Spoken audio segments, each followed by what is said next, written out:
هقول لك على 5 حاجات يخلوا الطلبه بتوعك متفاعلين اكتر في الحصه. عارف كده لما بتبقى بتشرح احساسك والطلبه مندمجه وبتسمع وعايزه تتعلم، ده بيخليك تحس ان ليك قيمه وتاثير حقيقي في حياتهم. ولكن لما بيبقوا سرحانين وفي وادي تاني، ده بيزعجنا جدا كمدرسين. بمنتهى البساطه هقول لك على 5 حاجات عايزك تجربهم، هيعملوا فرق كبير جدا جدا في الكلاس روم بتاعك. اول حاجه، خليهم يشاركوا بجد، خليهم يحس ان رايهم ليه قيمه، مش مجرد مستمعين سلبيين او متلقيين سلبيين للمعلومه. لما الطالب بيحس ان هو جزء من الكلاس وبيعبر عن حاجات في حياته وبيشارك برايه، بيعلي تركيزه جدا. تاني حاجه، افهم احتياجاتهم ولبيها. لما الطالب بيحس ان انت حاسس بيه وشايف هو محتاج ايه او عطلان في ايه او محتاج زقه او دعم اكتر في ايه، ده بيفرق معاه جدا وبيخليه يفتح لك قلبه وعايز يفهم ويتعلم منك. لما يكون اللي بيعمله في الكلاس روم ليه فايده حقيقيه في حياته بره الكلاس روم، هيتفاعل جدا معاك، مش مجرد متلقي بيفهم وبيحفظ وعشان الامتحان وخلاص راح يسمع معلومتين. لا، اللغه هو استخدم الحاجات في الكلاس روم واربطها له بمواقف حياتيه تفرق معاه بره الكلاس روم.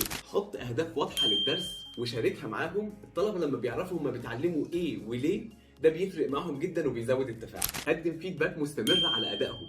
لما الطالب بيحس ان مجهوده متشاف وان هو بيتحسن، وحتى لو في نقطة ضعف انت بتوريها له بتخليه يشتغل عليها، ابسط كلمات التشجيع بتخليه متحفز انه يتعلم ومتحمس انه يكمل. جرب كده الطرق دي وقول لي انهي اكتر طريقة حسيت ان الطلبة تفاعلوا معاها وسببت ان الكلاس يكون اقوى في التفاعل واحسن كعملية تعليمية بصفة عامة.